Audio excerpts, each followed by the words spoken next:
And I know that everybody across the country wants us to get schools open as fast as possible.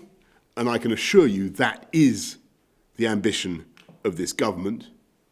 But I also know, we all know, that with 37,000 people in hospital suffering from COVID and the infection rate still forbiddingly high, we all must be cautious, and we all want only to open schools when we can be sure that this will not cause another huge surge in the disease.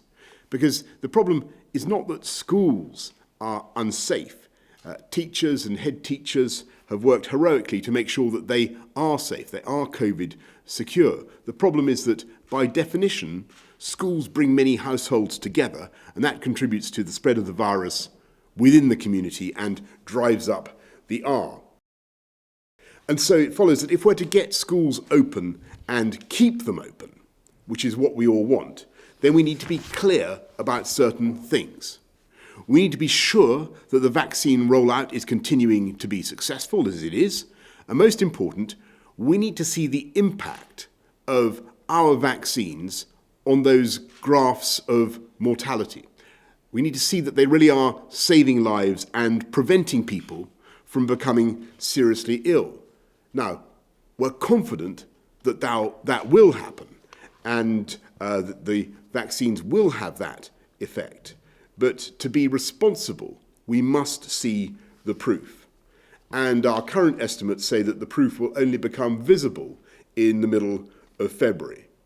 And since we need to give schools 2 weeks' notice to reopen, it is sensible now to serve notice that we will not be able to reopen schools immediately after half-term on February the 22nd.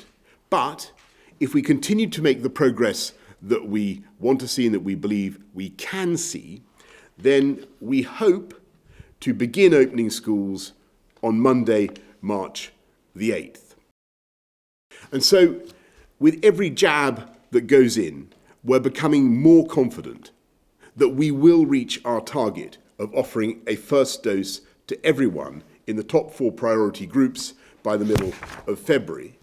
And at that moment, we will be able to review our progress, judge the state of the pandemic and the effectiveness of the vaccine, and then in the week beginning the 22nd of February, we will set out our plan, not just for reopening our schools, but gradually to reopen our economy and our society and to get our lives back to as close to normal as possible.